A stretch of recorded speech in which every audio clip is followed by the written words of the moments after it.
First of all, a big welcome and thank you for joining us today to be talking about how you actually can make your customer journey unique and actually help you drive the business forward for growth and expansion. I'm Michael Tingsager. I'm the moderator of today's webinar. And I'm also the founder of Hospitality Maverick, a global podcast and think tank for hospitality leaders that wants to build a business as a force for good. But I'm also joined by a great panel, which I'll present in a moment. But before we jump into the panel and the meaty bit of today's conversation, there's a couple of housekeeping rules that's important to know. There will be a Q&A box, so if you want to ask the panel questions or any specific member of the panel question, you can put it in the Q&A box you will find in the bottom bar of your screen. I will then keep an eye on that and make sure in the end, when we have our Q&A session, that your questions is asked, or I will do my best depending on how many questions we have coming at us. And then there's also a little notice that this will be recorded. So if you want to pick it up afterwards, or maybe you didn't get some important insights and wisdom down on paper as you were listening in, there will be an opportunity to play it back later. So let me present the great panel that's going to help me answering this question. How do you actually build a unique customer journey in even more competitive world as the food service and hospitality world has become? So today we have with us from Oracle, Tim Brown. From Worldline, we have Dan Madison. And from SSP, we have Sylvia Masson. And from SKEAT, we have Maximilien Vigier. So before we start, I wanted to set the scene a little bit, because it's been since the pandemic. That's what I've heard and what I've experienced myself. It's been quite a ride and there's lots of challenges. But actually what's really interesting within all these challenges, obstacles, there's actually people are finding a different way. They're actually creating, new ways of doing business. They're actually diversifying their businesses, and thereby they're not just surviving, they're actually thriving. And that's what we will dive into today and actually talk about what some of these businesses are doing and what their tips and tricks and are to survive and thrive at the same time. But before we do that, I think it's very important we touch upon the challenges we are faced with right now. So I wanted to start asking the panel with that. And I actually want to start with you, Sylvian, because you represent an operator in today, SSP. And I wanted to hear a bit more about what are some of the most significant challenges you are faced with right now. Yeah, so I could talk about sustainability, I could talk about supply chain disruption, things like that. But the most significant challenge for us is clearly the shortage of labor. It was the case before COVID already, but it is getting really worse from COVID. And for us, there was a very quick recovery after COVID in the travel business, especially for vacation travelers, and we were not prepared for that, and we could not even open some restaurants because of that, and it's still a very big challenge. Our work environment is very tough because we operate 365 days by year. We operate some restaurant 24 hours by day. So our staff is getting up very early, are going to bed very late. So yeah, it's a very difficult job, and it's quite difficult to get staff for the moment. Yeah, so the labor challenge, which we've seen across the world and in all markets, really the top challenge for you.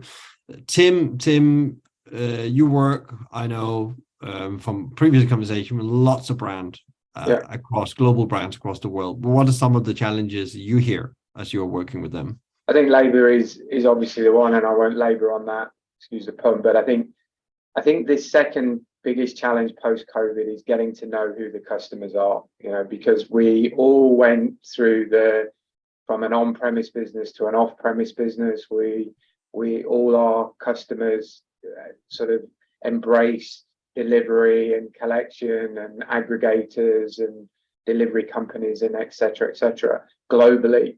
And I think the challenge now is who are our customers, and who are our customers in the different channels, and how do we drive some, create loyalty or brand recognition or whatever it might be with our customer base, where we actually don't know who our end customer is and where they touch. So I think one of the challenges that all operators are facing at the moment is, how do I get the customer back to my brand, and how do I recognize that customer, and how can I interact with that customer, and not through a third party or through a delivery service or an aggregator or an online ordering system or whatever it might be. But then how do I then communicate with that customer to get them to come back from, and we're seeing a decline in some services, and I'm not going to mention them, but we are seeing slowly on-premise business growing. So, that sort of compounds then the challenge of labor, because we need more people on the business. So I think that's one of the biggest challenges is knowing who our customer is post-pandemic. And it's super interesting actually knowing how they behave in Correct. the new world, because we have changed a little bit. There is some behavior, some has come back, some have disappeared. And I think like business travel is a great behavior that has changed a lot. We talked a bit about that before as well, that we're not doing that so much anymore. What about you, Maximilian? What have you seen when you work with customers and the challenges they have faced? What are some of the typical things you hear the challenges are out there?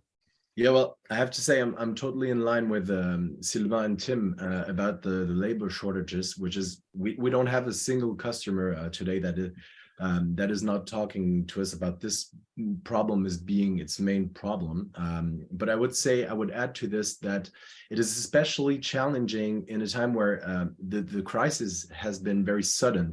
So the industry, the global industry, didn't have time to adapt to this. So that's the first thing. And the second thing is that people came back massively to on-premise locations and with higher experience expectations. So on the one hand, you have less people to deliver a great experience, but on the other hand, you have customers that have way higher expectations, that are expecting to have a more personalized experience.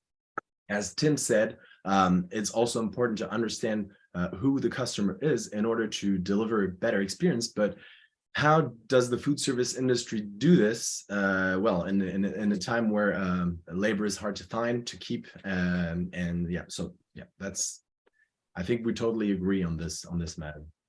I think it's very interesting when you talk about what are the expectations, because I can remember during the pandemic that people was a bit more patient, and they gave a bit more, wriggle room. And when we started out and opening hospitality again, there was a bit more wriggle room. But now what you're saying, and this is also what I hear, is that super high expectation and really struggle with having capacity and experience enough in the team to deliver that. Super, super interesting. Dan, any add-ons you would like to? No, I don't have too much to add. I think most have been said. The way I see it is almost like different waves. You have the short-term challenges. I think we mentioned a few of them here with labor shortages, rising costs, and so on as well. And then you have more the midterm challenges, which I think is really capture the new behavior of the consumer. We talked about it before. It's going to do the online ordering system, home delivery, mobile apps, and all this kind of stuff, and to really capitalize on the digital tools to continue improving this customer journey and this customer experience. And then I think the third wave is really to look into the transformation landscape, what is coming as the third wave here. And I think you can already start. Everybody talks about AI today, right? So it's getting there, and you can even say that we're now at a stage where we start to get multiple AI-driven stores. They're not just grocery stores or supermarkets. This is also flowing into the QSR and the food services space. And I think, if I'm not wrong, we even have McDonald's launching totally automated robotic stores in US, in Texas, Colorado, and Denver for a couple of weeks ago. So it's really, for me, it's like a free wave, short-term here and now, and then moving into the technology space, and then being ready for the next big transformative space. Yeah, and that's super interesting. You see restaurants becoming almost unmanned, as you say, and McDonald's leading with the restaurant of the future concept in an even more advanced level than before. So we talk about these challenges. One of the things I thought was interesting, because how have they actually, some of you said they arrived quite sudden, but I wanted to touch a bit more about how they actually evolved over time, because how do we actually end here in a way from your perspective? So I think, Sylvian, you talked about the labor shortage. Is there anything you can extrapolate on when it comes to how has this actually evolved and how that's actually become like a systemic issue now? Yeah, so what we are doing about that, there is of course HR solution to make the job more attractive, but technology can help as well to for that labor shortage. One example of, I heard that yes, the customer want a better service. They want more premium service. For the table restaurant, what we are doing currently is to have more robotization, but not a robotization which go like a complete McDonald's standalone, no people there. We want to have people, and our customer want to have people in front of them, especially in table restaurants. So what we are doing, we are using robots to bring the food from the kitchen to the table. So the waiters, the business case is not to reduce the staff, is to get the staff being with the customer, talking with the customer, asking them what they want, be ready to bring them more bread, more wine, more beer, but not having that painful task to go to the kitchen, take the plate, bring it to the table, and take the dirty plate and bring it back to the kitchen. So robot can help without, but keeping a good service to our customers. We have also, of course, some other digitalization things like self-checkout in retail, or self-order terminal in quick service, or OAT, order at table, in table restaurant. Those are helping to reduce staff, clearly, because the customer is doing the job instead of somebody. So clearly we can reduce staff there. And there we can see also something very interesting, which is average ticket raising with those technology, which is really clear. So yes, I could say that with kiosk we can increase the average ticket by 20%, or order at table system can increase the average ticket by 8 to 10%. So it's quite interesting technology. So the technology have actually helped you manage some of the labor shortage.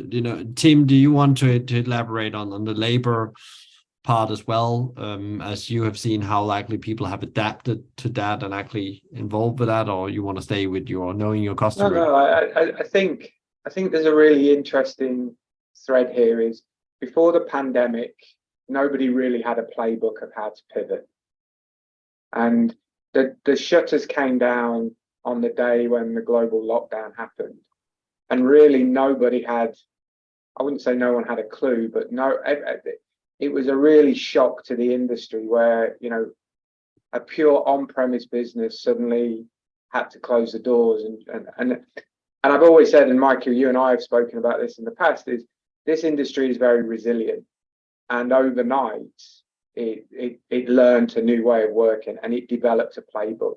I think there's one thing post sort of pandemic is everybody has that pandemic playbook now, that if the shutters came down again, how would we pivot to a different operation? I think the balance now is how do we find, and technology has a role to play, but how do we find the balance between a pre-pandemic, post-pandemic, a pandemic operation? Because off-premise ordering isn't going to go away. Self-ordering isn't going to go away. It's how do you find the balance? Because what is hospitality? Hospitality is about going out and having fun. And I think if you sort of take Dan's, the AI sort of route, there's always a play for the self-ordering restaurant or the click and collect or whatever, and I'm in a rush. But as Sylvian said, we want to go and have a great experience when we go out. And I think when you read some of the presses of today, people are going back out to restaurants because they want to be served, they want to be looked after, they want to have somebody come to the table. There's also this, I won't call it a myth, but there's this sort of understanding that if I put technology in a restaurant at the front of house, I'm really going to save on labor. You don't, right? From the years that I've been doing this, you don't save labor costs. You actually shift the labor, because what we do with all the multiple points of acquisition is just increase the pressure on the kitchen to meet the demands of the consumer through whatever channel. So you're going to have multiple points of acquisition, whether it's self-ordering, whether it's QR ordering, whether it's kiosk ordering, voice, whatever. But you're actually moving the labor pressure to the back of house, where the kitchen then has to maintain a level of service because you've got more consumers demanding food in near real time. So I think the labor conundrum doesn't get solved through technology. You're just moving it from the front of house to the back of house. And then it's about how do we help the people in the back of house actually fulfill the orders, because, you know, the generation, you know, my daughters are 21, 22, they get frustrated if the technology isn't working and if the food isn't delivered in 30 seconds. So how do we get, you know, and to Dan's point about AI, you know, huge buzzwords about AI at the moment, what it does. It's probably a bit like big data years ago. We've got all this data, but unless it does a meaningful task for the operation, then is it relevant? So AI in food service, the way I look at it is, you know, how can we use it to help, like Sylvia in a train station or an airport, predict that in 3 hours time we're going to hit with fog. There's going to be all these aircraft that are going to be delayed. They're all going to get vouchers through iCoupon and everything. How do we predict we need 50 sandwiches on the shelf? Rather than focusing on waste, we actually focus on, do we have the goods to sell? And I think that's where AI and machine learning really comes in, where we can predict ahead to help the chefs prepare for the service that, you know, may come. That's how I see it. Yeah, that was a really great point there, Tim. I wanted to take the conversation a bit on, and I wanted to ask you, Maximilian, you know, because, you know, we have these challenges, they're there, they are adapting, and, you know, even when you think you found the new blueprint, you are changing the blueprint again. Tim alerted a bit to that. But what is business exactly, the customers you're working with, what are you seeing they're doing to overcome this? And actually still, because you also touched about the challenge around maintaining high standards, quality, and then, of course, it should give profitability in the end. But what are you seeing when it comes to there? How are they actually adapting? So there's, of course, multiple things, but I think the first thing we are trying to work with our customers is to set goals for themselves, because there are many options. As Tim said, you can either digitize the order taking, you can put a lot of digital to try to shift the workload from the front of house to the back of house.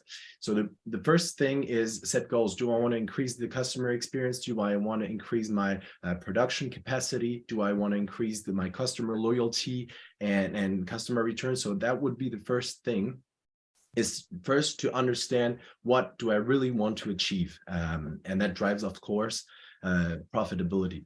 So the main first thing we see is, of course, is to think about operational efficiency in the back of the house. How do I automate some processes for my staff, but also the front of house? Many of our customers in the first place say, okay, I want to digitize order taking by putting QR codes on the table.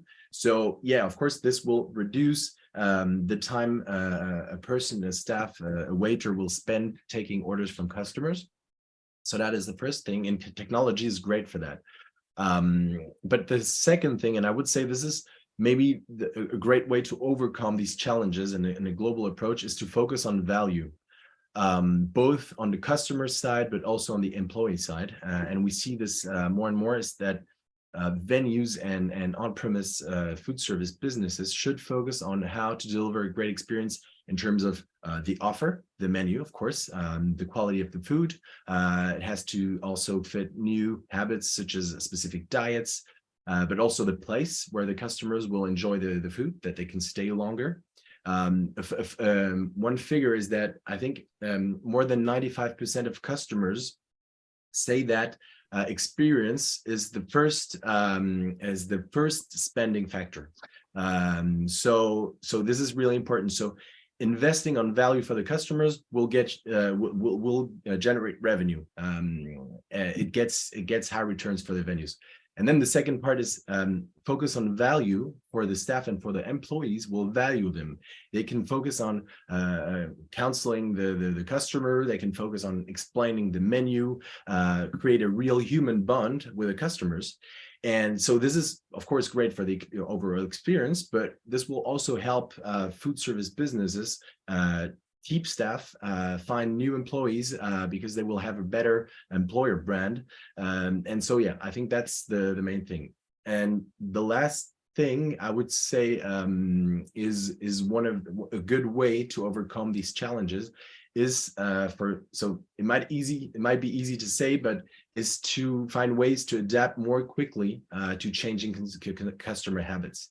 A great way to do this is try to get more customer feedback about the offer, about the service. How can we improve in order to get real customer-centric feedback from day-to-day operations in order to enhance the service. And also the last thing is maybe take some inspiration from what e-commerce businesses have been doing in the last 10, 15, 20 years in terms of analytics, data, try to understand the real customer journey. Why do my customers come back? Why maybe I have some a better conversion on some channels or others, and implement real CRM strategies. This is also a big way to face these challenges. Yeah, it's super interesting. You talked about also knowing what value the employee appreciate, again, and connecting back to the labor challenge. And I can see there's lots of progressive operators I've seen that is actually starting building people strategy of starting asking that question. Do we actually know what our people want and need in the different life cycles they're in? Or from just not from an age, but also from a geographical point of view. So that's really, really super interesting. Dan, anything you could add here to that? What are your customers doing actually to overcome these challenges to ensure high quality and standards? Yeah, I think Maximilian, he covered a majority of them, but I think being a technology company like we are, and especially around the payments and the consumer journey and experience around payments, I think there's a couple of things we see. One is to embrace technology to help streamline the day-to-day operation. And I think Tim was even touching about this in the terms of prediction and making sure you operate in a good way. And potentially you can debate, can this reduce cost and so on and so forth as well. But I think what is even more important is to continue to improve, continue to evolve in the customer and the consumer experience. This is really what makes the difference in the future. It's as simple as that. And what do I mean? If I look from our side, what does this mean? It really means that continuing, evolving, making it more easy for the consumer on the journey that goes from online to being in the restaurant, to dine in, to get home delivery, get easy accessibility of accessing the restaurant through multiple delivery platform and multiple locations, getting, how should I say, multiple sites and the supplier to get into the restaurant as such. And also to embed payment in this journey. So you pay when you order, you pay in the mobile app. You don't have to pay when you get into the restaurant, you just pick up your goods and so on. Or when you have dine in, you have a simple payment journey as well there. And it could be from QR at the table to a mobile terminal at the table as well. So it's really simplifying and make the consumer journey even better. And I'm coming back a bit to what Maximilian said, because this is also something I think there's a lot of room to improve. It's the whole data mining or data analytics to really start to tap into the data that exists from the flow in the restaurant to the consumer behavior in the restaurant or outside, and really optimize the journey based on data and the data insights. And I think Maximilian said e-com is a good example. Yeah, e-com is a great example. How can the e-com world flow into the physical world in the way we review and we learn from the consumer experience? That's super interesting, because I was thinking as you were talking, like we switched off first, and then we came back and switched on a lot of technology in our hospitality businesses during the pandemic. And then now we need to optimize that whole journey, that whole tech stack we put in there, for example, like that maybe doesn't really solve the pain points of the customer. So there's some things we need to stop doing, something we need to doing. That's super interesting. What about, because like lots of people out there right now, because the cost is going up, we didn't really talk about, but inflation is a very big thing. Cost, I need to grow, I need to have more top line to pay my bills. What kind of growth strategies have you seen, Tim, that people are putting in to ensure that actually we're growing our top line at the same time we are actually building a better experience? There's a lot of really valid points here that people are saying, and I think I'm coming from a sort of a technology angle, is to get the growth, whether it's through more customers through the channel, whether it's opening new stores, data and technology plays a really important part in it.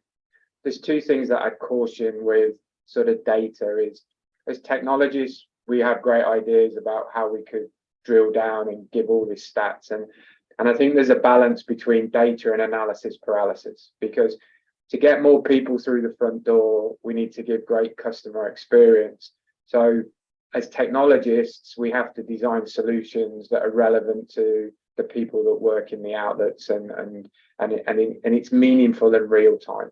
I think, as we said at the beginning about the consumer, is a really important point. So knowing where the consumer sits, knowing how to reach out to the consumer, whether it's through their credit card transactions, whether it's through their interaction with third parties, whether it's through online ordering, in-room ordering, whatever it might be.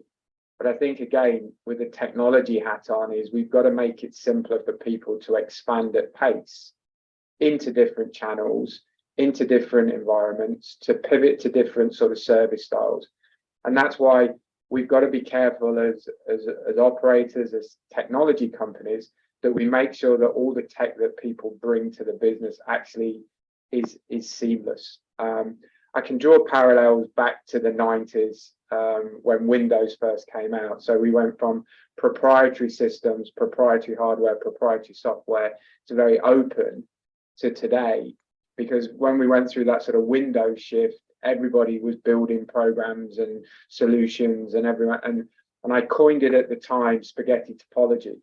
And then 10 years it took people to unwind that spaghetti and get a system in place that could run an enterprise or a small restaurant or whatever it might be. We're sort of at that sort of stage again now where the app world has then driven a lot of connectivity. Post-pandemic, there's a lot of delivery companies, there's a lot of ordering companies, there's everything connected. But to get growth, if it's growth through more restaurants or new areas, is how do we make it simpler for companies to expand their operation? Real estate is cheaper, the footprint of restaurants is getting smaller, the kitchen design is getting bigger. So how can we provide a platform or a technology that is consistent across brands, but also then has the ability to integrate? And if I draw that back to an operation, if we've got 10 channels, online ordering, delivery companies, mobile ordering, kiosk ordering, voice ordering, do we need 10 menu item databases that have to be consistent? Because to draw back to your point, Michael, and your point, Maximilian, is the technology has to give a good customer experience. But what's so frustrating when you order on one of these sort of e-commerce apps, and then the restaurant rings you up and said, "I'm really sorry, we've run out of that food." And they get back to you 40 minutes later because that's where it comes up in the order. So technology has got to be connected. There's got to be one single version of the truth. And then that single version of the truth has to broadcast to all the channels to make sure that if we do run out of cheeseburgers, that every connected solution knows that we've run out of cheeseburgers to manage the customer expectation. So I think growth is, it's a number of areas. It's how can we get growth in top line by, I call it points of acquisition now, so points of service. Points of sale, as we know, it is probably dead. Points of service is very much alive. How do we get consistency? But then how do we, the big debate is, will we see what's happened in hotels coming into food service, where 10, 15 years ago, everybody embraced the online booking engines, the room engines and everything else to sell rooms in a hotel. And then over time, the bigger brands have said, hang on a minute, we want to bring this back in-house, where we manage the brand. We're consistent across it. We don't want to pay the big fees. We want to drive our consumers, our customers to our brand. Is that going to transpire into food service or restaurant service again, where people start to say, actually, I don't want to go out to all these sort of aggregators and third parties. Do I bring it back in-house and I manage the brand? And then to Dan's point about payments and credit cards, I think there's a really interesting one that's coming down the line there, which is we're going to a cashless society. Payments are very important by whatever means. Then how can you start to connect the payments into the loyalty, into what people purchase? And this is where, Dan, I think the AI comes into it, where you actually start to know, well, actually, Michael didn't announce himself at my restaurant in Holland, but I know he's been there because I can see on a hotspot where he's been because he's used his mobile app or his payment app. Then you can start to target you, Michael, more directly and say, hey, we saw you went to Amsterdam and Rotterdam. Next time you're there, have a coffee on us and delight me. So I think that's where it all starts to come together from a technology point of view. But at the end of the day, we serve consumers who want hospitality. So the technology needs to be sort of, not front and center, but just add to the experience, in my opinion. And then what do you see, take the payment hat on, because again, growth is always important in any business, that's all what everybody talks about now. How do we actually get the top line to help us? But again, from payment kind of view, what is your experience, what operators are doing out there to build the top line? I think there's multiple different, I think Tim touched upon everything from the geographical expansion to implement a franchisee program. But if I more zoom in on the more specific payment, I want to come back on the loyalty, because as Tim mentioned, manage brand or manage the consumer, keep building the relation with the consumer. Loyalty is critical. This is what we see. Having a loyalty program can really help retaining customers and drive, how should I say, repeatable business, so to speak. And there's even a study, I think it was done by 5 Stars a while back, where they basically can see a direct correlation between having a loyalty program, drive revenue up to 10%. So there is something to it for sure. And then I think the second piece, as also Tim in a way we're touching on, is this whole experience of the online mobile experience into the delivery or into actually getting your food. That needs to be better, not just from the fact that they might run out of some menu items and so on, and they're late of coming back to you, but also from an experience perspective. This how should I say, wherever you decide to order your food, in a mobile app or in on a website or in store, and regardless of where you decide to pay for the food, this needs to be fully seamless. The consumer should not be feeling that, oh, I did this online order, it's a separate standalone system, it's not connected to what they have in store, and you get the 40 minutes delay, as Tim was mentioning, because it's not connected. So there needs to be a true seamless omni-channel experience for the consumer. This is very clear. And there's also, I think,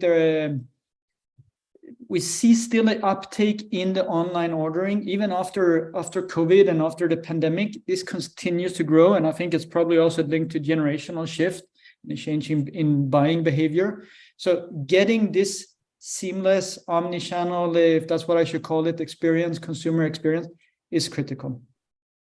Super interesting. Vivian, you're sitting from the operator's table. What are you in SSP? You said you were surprised about the amount of people that suddenly came back, especially holiday travel. What are you doing to get the most out of that and actually drive your top line so you can adjust to the rising costs and complexities you met as an operator? So yeah, I completely agree with Tim and Dan. The main problems we have with the omnichannel is to get the data in one place and to operate the same way all the channels, and that's very complicated because it's not so simple. We have a old system and we need to adapt the old system and then to aggregate new systems and new channels, and it's not very simple. So it was very well explained on that. It is one of our focus. I would say that there is also another focus for us, which is the construction of the restaurants and how to adapt our restaurant with the new channels. The worst for a customer is to arrive in the restaurant and there is a queue up and it doesn't know where to pick up the food, just order from with a QR code or from home on the website. And that's a very bad experience for him if he cannot, because he wants to get it fast. And so if there is not a dedicated delivery points, it's going to be a problem. But when we built the restaurant maybe 10 years ago, we didn't think about that. So to adapt the restaurant is quite complicated. So now when we build a new restaurant, clearly we are thinking about that because it's going to be key. It's key for all the new restaurants. And also to think about when the customer is going to go inside the restaurant, where we should put the kiosk, because of course, if the kiosk is on the wall at the back of the restaurant, nobody is going to use the kiosk to order. So it's going to be a problem. So we invest for nothing. So that's kind of physical things are quite important, and it brings also investment. So it's not only investing in technology. At the same time, you need to invest also in the construction of the restaurants, and that is even maybe more money for that. Yeah, and a complex thing because you have legacy, as you talk about legacy restaurant outfits and so on. Yeah, legacy system and legacy restaurants. So yeah. You need to have that, and that's a big investment anyway. What is the trend? If we stay a bit with you, Sylvia, I want to ask you the next question as well. Like, I'll start with you because, like, you know, what are the key trends you're seeing for improving the customer journey now here in food service in general, and what you guys are working on? If we look at, you know, the 10-year ahead, what is that we need to get right as the world evolves? Yes, we have different kind of customers. We have, I would say, basically three types of customer. We have in our business, I mean, for travelers. We have the vacation travelers. What we see now is that the journey is part of the vacation. So the vacation are starting when they arrive at the airport, or when they arrive at the train station. So what we need to provide is a good service, clearly, because they are expecting that. They are expecting also to not be stressed in their customer in their journey.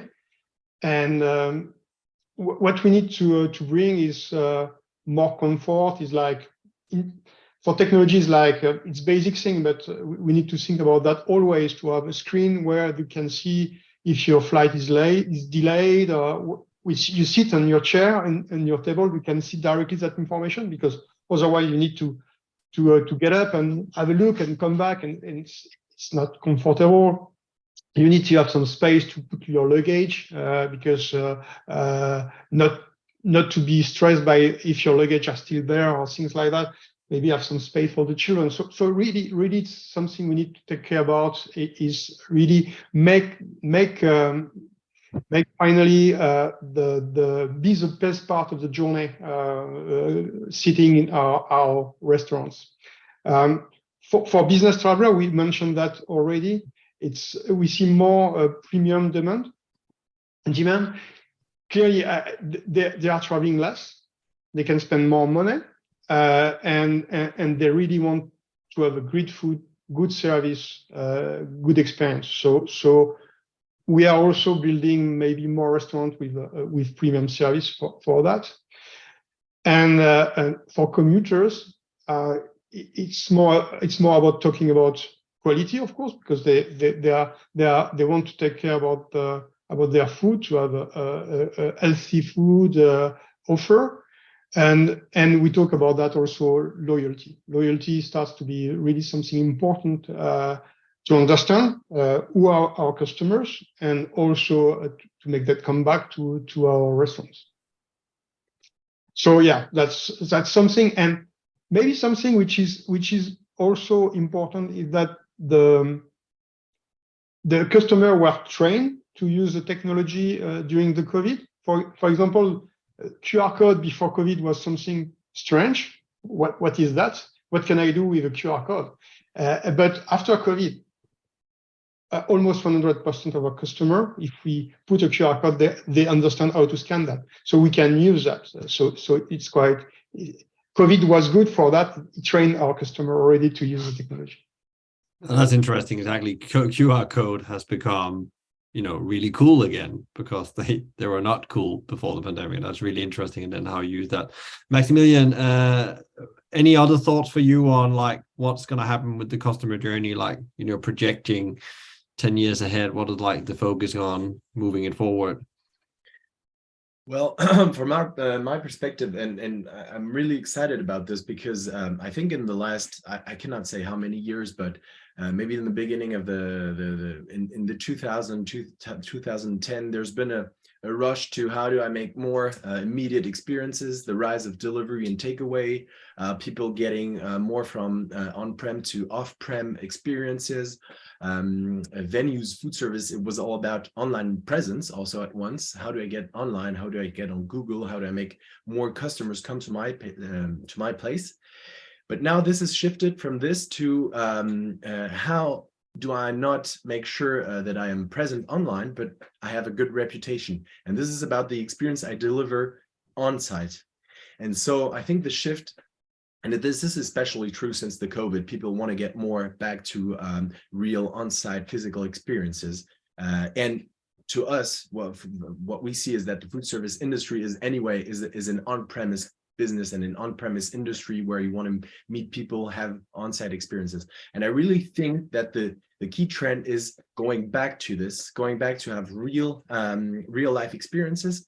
So people are getting more insight, and you see new food concepts. You see even chains such as McDonald's trying to find new ways to improve the service on site with a table service, for example. And of course, technology is a great way to help this. But yeah, I think, and this is really exciting, is that we are going back to how to deliver on-premise great experiences. I think this will stay for the next 10 years. Of course, maybe in a different way with different tools, technological tools, and we can maybe come back to this a bit later. But that's, I think, the main trend, and this is, I think, really great.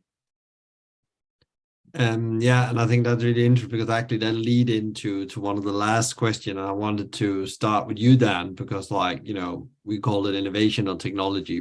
What role is that going to play as we talk about the customer experience? Because there have been a lot of technology switched on, but now, as Maximilian says, actually people also want that human touch. They want the real hospitality experience, the Dan Meyer kind of approach to things. It's a bit like, I think we touched upon it slightly before. I think embracing technology and use that as an enabler is critical, and make sure it's connected to improve the consumer journey. And it doesn't really matter if it's linked to online ordering or mobile applications or smartphones used as a payment terminal or QR code or delivery. It's really about use technology to drive innovation. And I also think there's two other topics that is important when it comes to think about technology for innovation, is to use it to increase the customer engagement.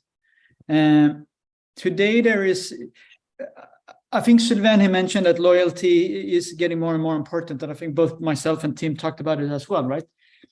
Use technology to drive loyalty, to use loyalty to tap into your customer, to understand and engage with them.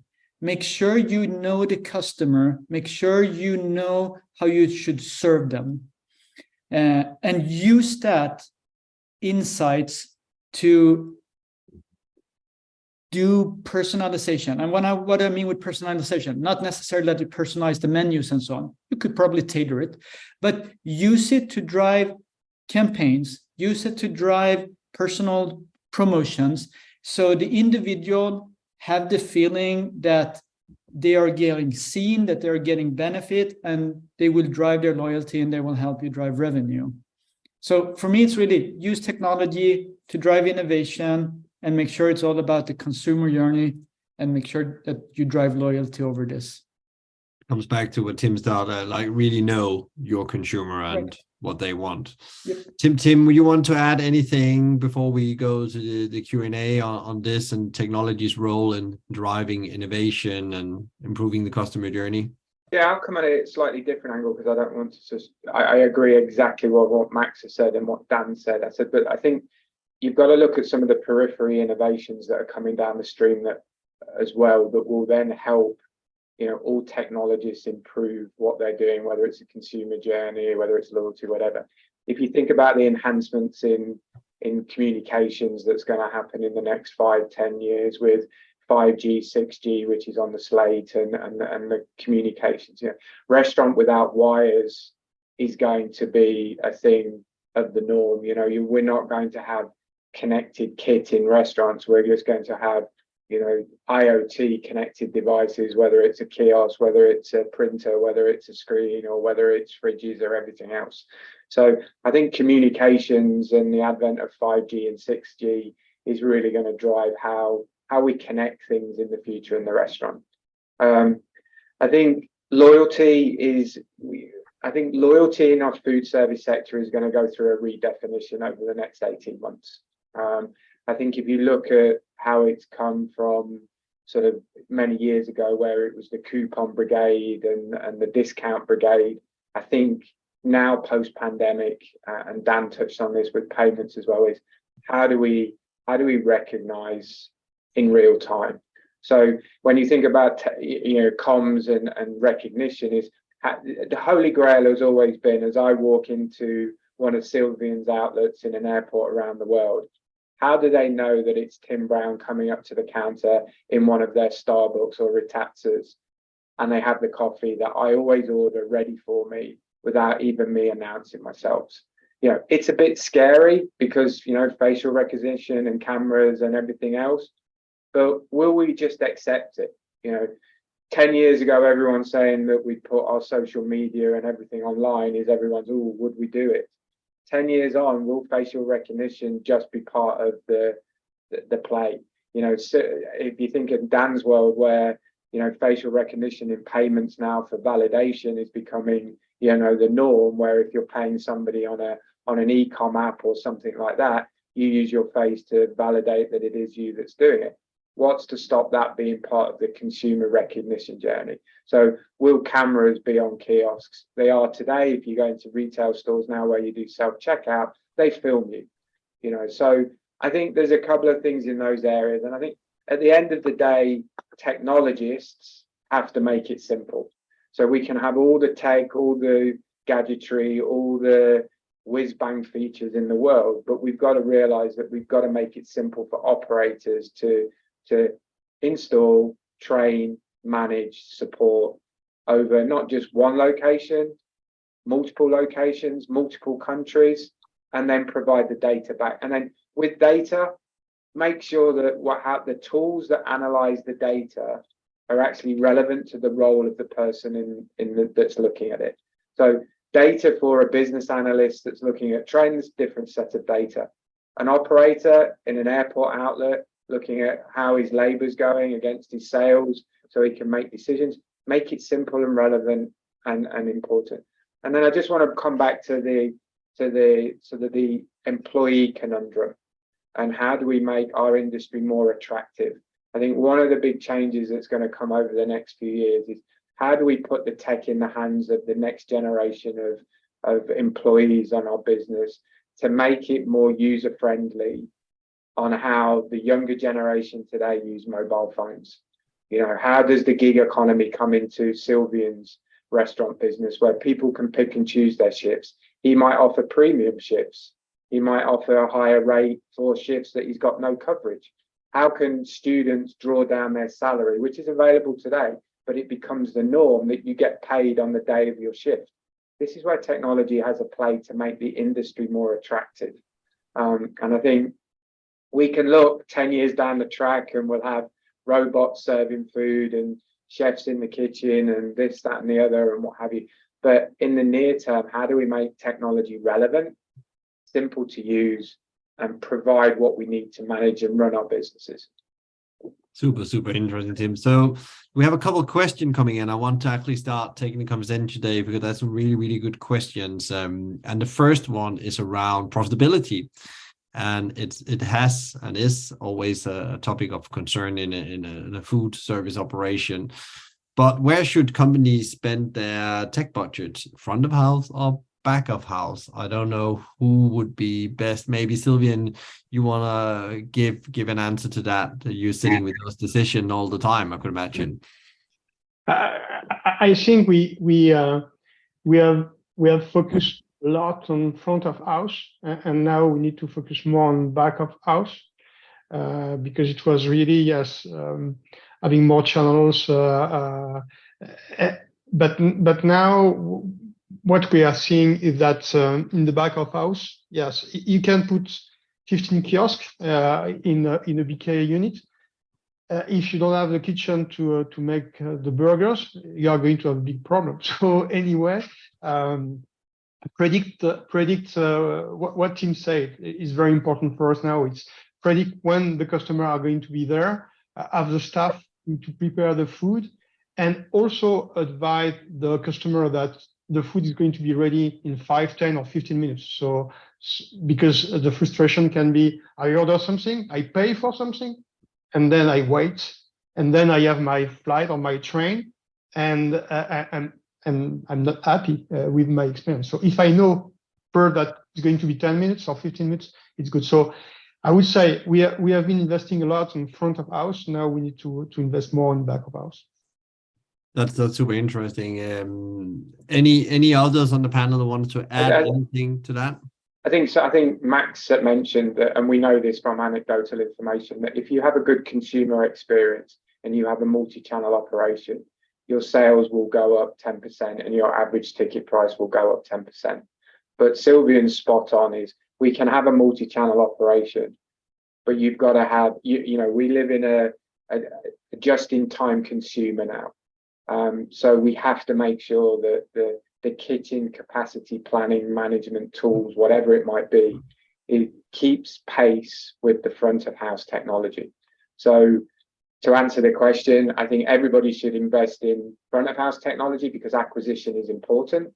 But I think don't forget back of house, because if you don't, to Sylvian's point, if you don't look after the customer, they get more frustrated. And I know this from studies that I've done with brands throughout the years, people get more frustrated waiting than waiting to place the order. They get more frustrated waiting for their order than placing their order. So, that's something to think about. Yeah, and I think it's really interesting what you both touch on there is that, also it's capacity in principle. Don't switch things on you can't deliver in a way. Right. Capacity really is key. And I think lots of operators out there right now is actually looking at how they can improve the capacity with technology, but also how do we actually rethink the way we deliver the product to the customer and make sure it goes faster. Then the next question is around digitalization and initiative. Which initiatives are the most critical for deliver success in QSR? And especially here thought about around having, the labor issues that we have already discussed here. I don't know if you have any thoughts on that, Dan, on digitalization. What are some of the most important things right now for QSR? Well, I think it's in general, and I think we touch upon it across basically all the discussions here. I think the digitalization overall is probably, and again, we're probably a bit biased on this session because we all work in tech, well, most of us. So absolutely, it's a key driver. But I think it really comes down to, does it solve the labor issues? Not necessarily, because I think what we also said here is that we want human interaction. It's not all digital. It's probably finding the right mix. That is what it comes down to. And in the end, and I think I repeat myself, it's about consumer and customer experience and the journey, regardless of interaction points. If it is online or in the restaurant or what is, it's really about keeping this up and use technology to improve it, make it better. Use technology to differentiate yourself versus competitors. Use the data you can get to better understand your customers, their behaviors, and tailor your proposition to them as such. This is what drives the change in the long term. Yeah, great. Max, you want to add anything to this question as well? What are the most important things to be aware of in digitalization?